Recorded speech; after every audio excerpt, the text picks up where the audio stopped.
Well. He said you're wrong on almost everything. Is there a reason Asmon won't just talk to you? I think it's beginning to become the same exact reason why Ethan won't talk to me either.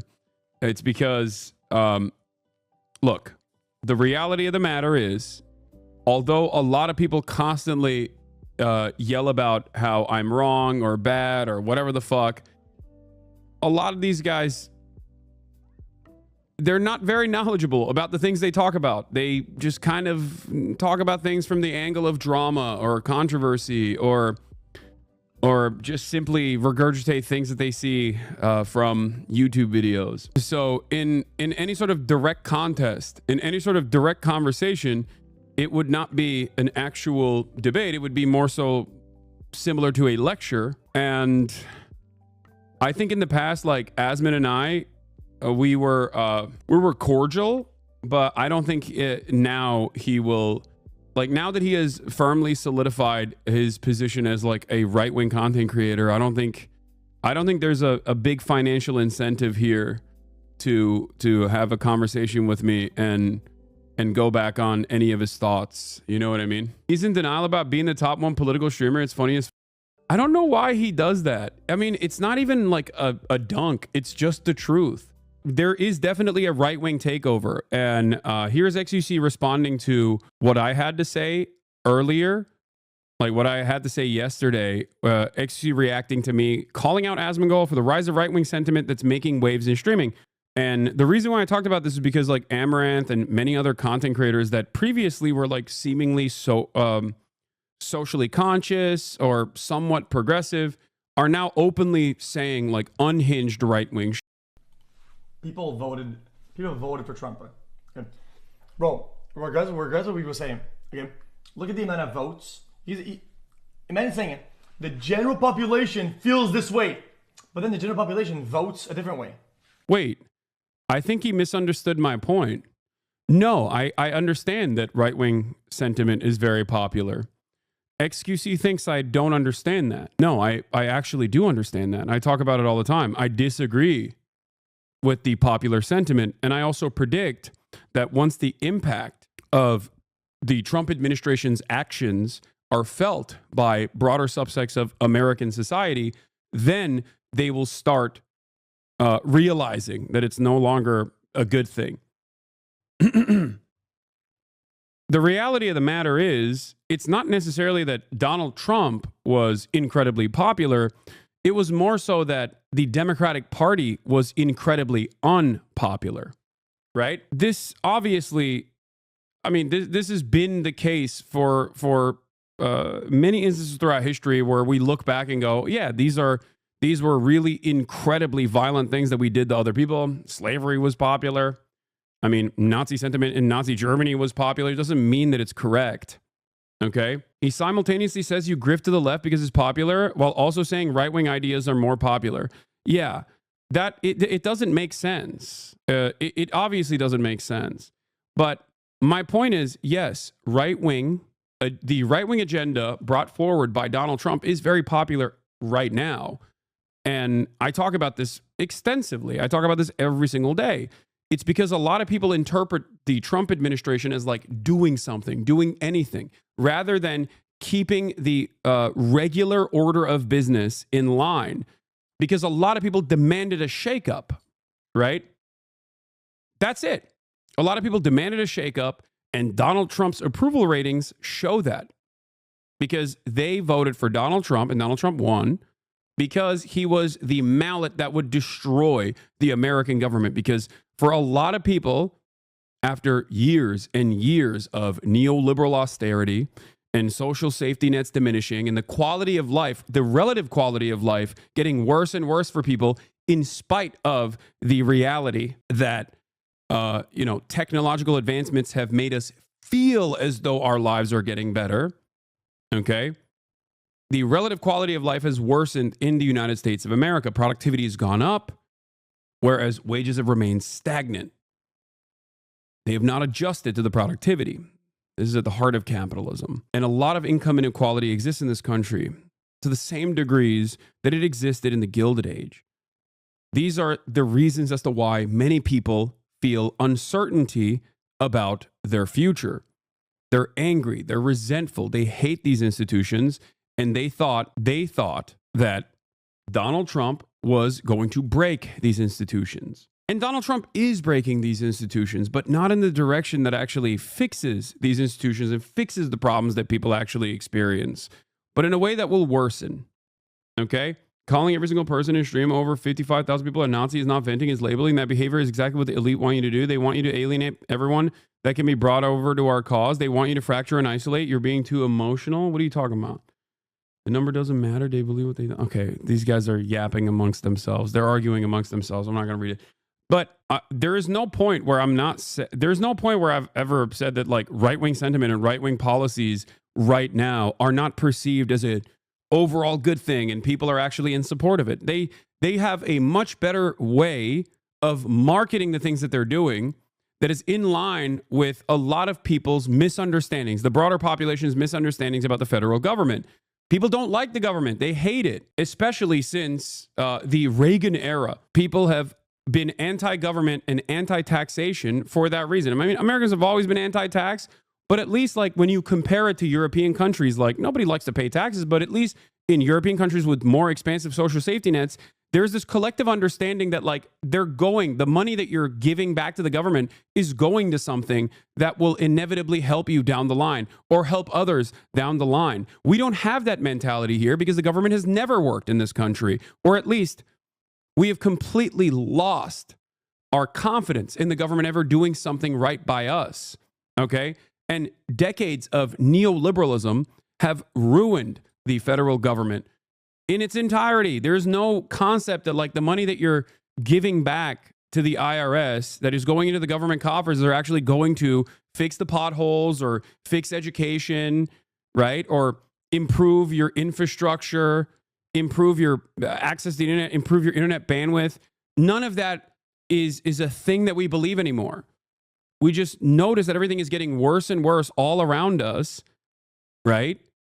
And we think to ourselves, well, these guys, these are corporatist elites, break their backs. And when someone comes along and says, I'm the guy who's going to break their backs, I'm your leader, I'm going to do it, yeah, people think it's good. What they fail to recognize, however, is that Donald Trump is breaking the government in a way that will harm people, okay? This is my disagreement. So the popularity or the popular perception of Trump's policies right now does not change this dynamic for me at all. I am very well aware of it. And it is my job, I think, as a political commentator to explain why these policies are harmful to the broader American public. And that's what I do every day. But in terms of right-wing sentiment becoming more and more popular in spaces like this one, okay, that is, or at least like content creators pushing right-wing sentiment, is because of social perception. Unless they personally had a change of heart that dramatically changed everyone's opinions, including Amaranth, right? They're farming. That's all I was saying. It's a concept that everybody understands. It's called grifting. It's called farming.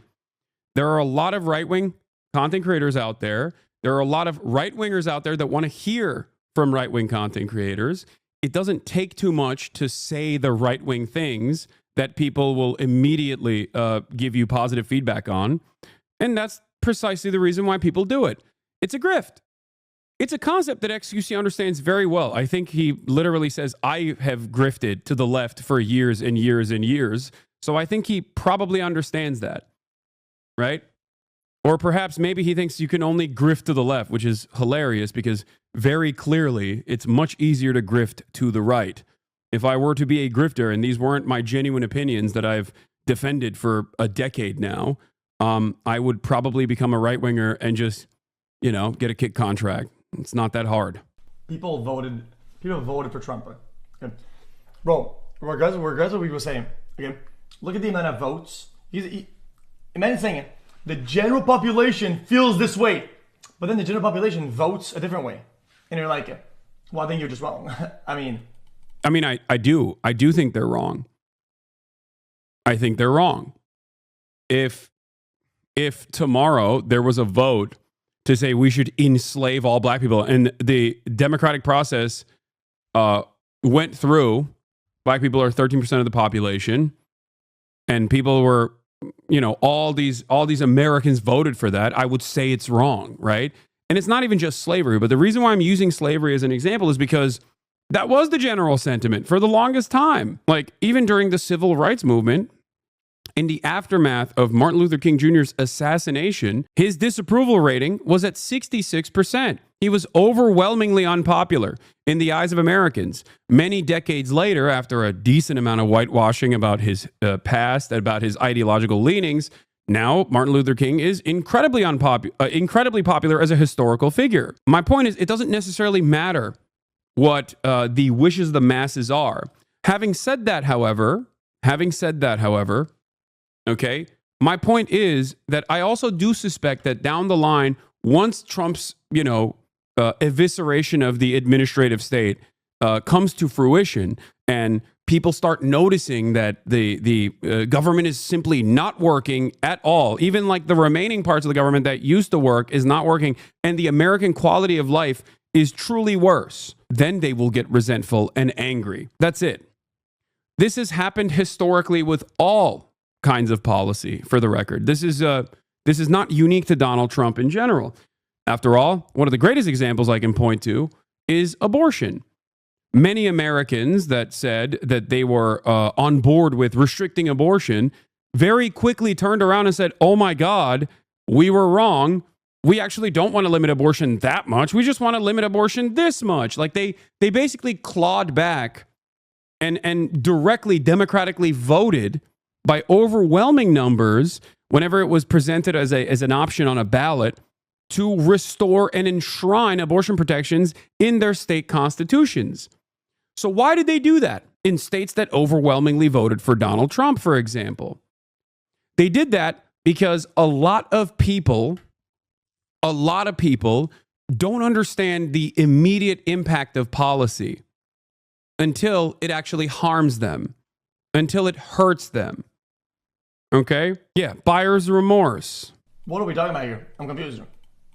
You cannot say the general population doesn't like this, and then the general population. So much of my naysayers unironically just go, I didn't understand what he's saying. I'm confused, but you must be wrong. You're arguing against a position that I have not presented. I'm not saying that Donald Trump's policies right now are broadly considered unpopular. Yeah, I don't think you understand. Vision votes for somebody to be in office that holds those views. So who are you talking to? Like, who is the general population? Is it the residents of California?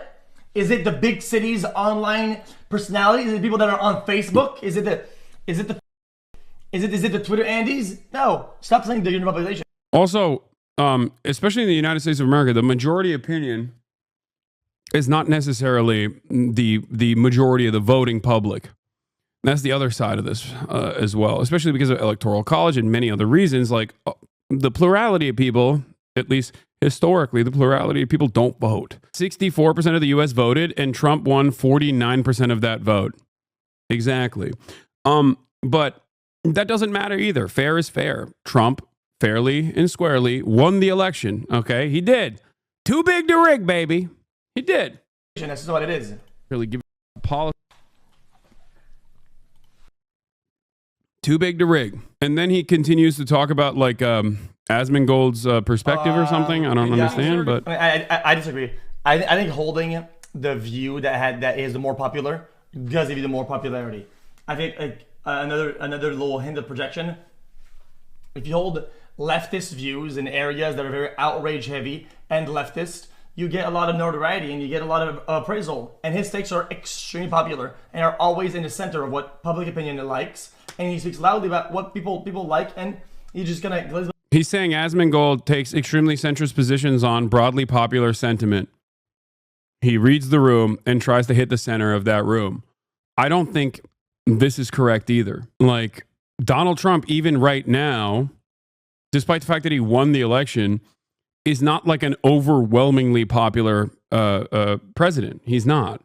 He is more popular than he has ever been. Hassan, your commentary is good, but you're asking for charitability for people who've been told you're evil to listen to you. That's why you got to show, not tell, so they can't ignore you. For example, here's a 90-second clip from Michael Moore's documentary that says the same thing that you're saying. A picture is worth 1,000 words.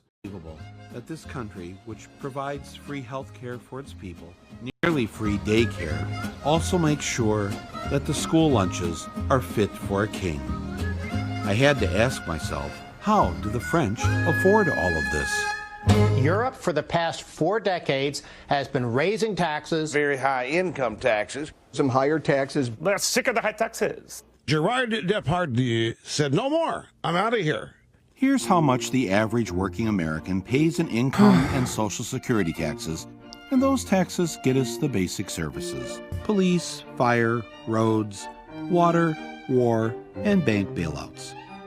And here's what the average French worker pays in taxes: a little more than we do.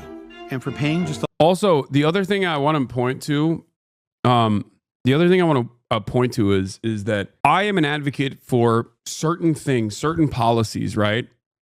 Certain policies that I believe will truly uplift the American working class. And the best example I can give you is obviously healthcare, right? I want a nationalized healthcare system, but I'll take socialized medicine in any capacity in the interim, in the short-term period.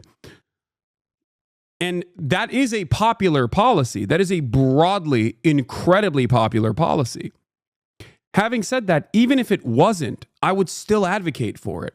I would still try to actively change the minds of as many Americans as I can to get them to understand that this is a good thing, that this is beneficial for them. Okay? Do you understand? It doesn't matter if it's like, it doesn't matter if Americans are running around saying like, nah, free healthcare is socialism. I don't want that. I'd rather die than get a communist doctor to fix my health problems or whatever. Like, I don't care if every American held that opinion. There are so many issues where I take a broadly, incredibly unpopular stance and then try to actively educate people on why this otherwise incredibly unpopular stance is actually the correct way to go about business. This is it. Like, this is what I do for most things. Most Americans think Nancy Pelosi is a socialist, think communism, socialism is a pejorative in and of itself, and they hate everything about the Democratic Party for what they imagine is radical politics coming out of the Democratic Party when they're unimaginably close to the Republicans in both domestic affairs, but certainly when it comes to foreign policy. Okay? What's an example of an unpopular stance you have? I mean, Palestine is a great example of this, I would say, because for the past decade, I have been unconditionally and uncompromisingly pro-Palestinian. Until recently, the pro-Palestinian position was a non-starter for so many people, including progressives, right? Now, post October 7, the tide has shifted, at least for people under the age of 35. Okay. But pre-October 7, it was not even a question. It was not even a question. Other unpopular stances that I have that I think were appropriate at the time was advocating for a ceasefire in Ukraine when Ukraine had more leverage. Like the initial ceasefire proposal that was put on the table that fell apart. There are plenty of issues that I have been on the unpopular side of that a lot of Americans have basically walked their way to arriving at. Housing the homeless, moving towards a rehabilitative approach to criminal justice, supporting unions, so much. American foreign policy, the entirety of the American foreign policy, I'm very critical of, and Americans are very much in support of American foreign policy. I think that right now, especially at this stage, my advocacy for immigrants is unimaginably unpopular. Americans are so right-wing on this issue, especially now. Most of the things that I advocate for, either people come to that conclusion later down the line. That's why I always say history will vindicate me. Or even if they come to that same conclusion down the line, they still hold their older resentments. You know, their resentment continues, even if they agree. This is a very rare sight You were right about Ukraine, must begrudgingly admit, but I respect it. I respect people who are, brave enough to, not even brave enough, but open-minded enough to recognize that. A lot of Assange's general positions that would favor Americans are still contentious by both parties despite popular sentiment for those things, progressive ballot measure type stuff. Yes. One thing you said that blew my mind was to just document every immigrant. This will give more rights and help all immigrants, documented and undocumented. It would also help natural-born U.S. citizens as well. All right, let's continue. A little bit more. They too get the basic services, but they also get all this extra stuff. We can get some of that stuff too, but we have to pay extra. And when we pay extra, we don't call it a tax. We call it tuition and daycare fees and the nursing home bill. Yep. And co-pays and deductibles and on and on and on. But you see, when it's actually controlled by the government in the form of social safety nets, okay, the government has an incentive to keep those costs as low as possible. Ironically enough, this makes it so that your wages don't have to be that high either. This also makes it so that your GDP is smaller overall in comparison to the expensive GDP of the United States of America. Okay? So even if American cost of living is unimaginably high due to the fact that we have a virtually anarcho-capitalist state and that all the money that we spend, all the money that we take from taxpayers, we just directly give back to corporations in the form of subsidies. And then those corporations don't actually lower prices all that much in return for that. All of that contributes to America being the wealthiest nation on earth. We're just cycling that money. But the problem is every nation cycles that money. It's just other countries distribute that money a little bit more evenly than the United States of America does. United States of America, on the other hand, distributes that money directly back to the top. We don't call them taxes, but they are. And we pay a whole lot more than the French. One more thing.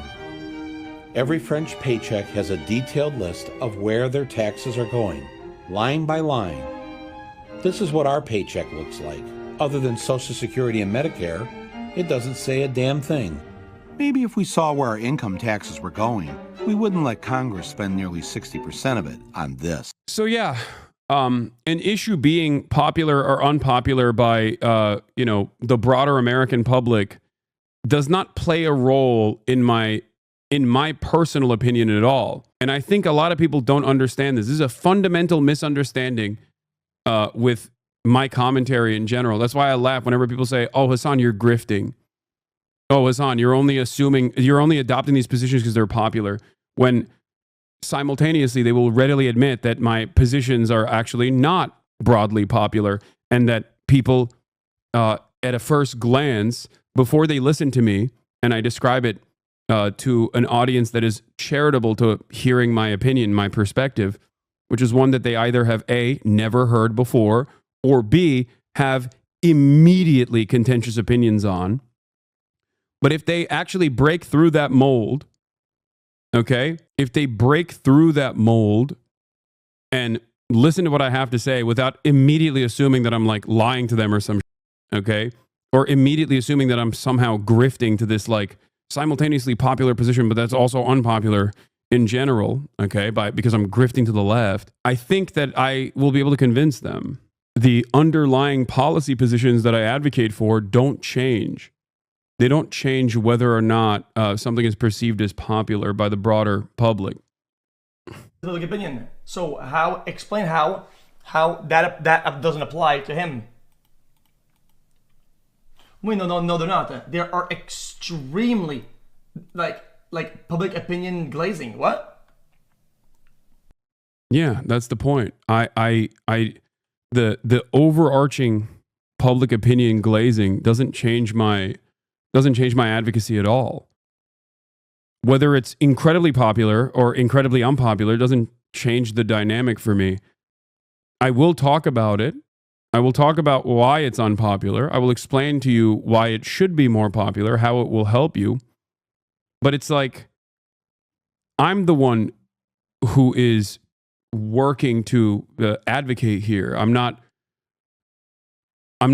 as audience captured as what my naysayers assume me to be.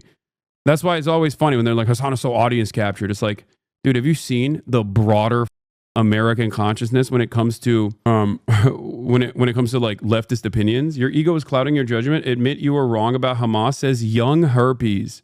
My ego is clouding my judgment. Admit I'm wrong about Hamas. I don't think you know the first thing about Israel Palestine, brother. I'm gonna be honest with you.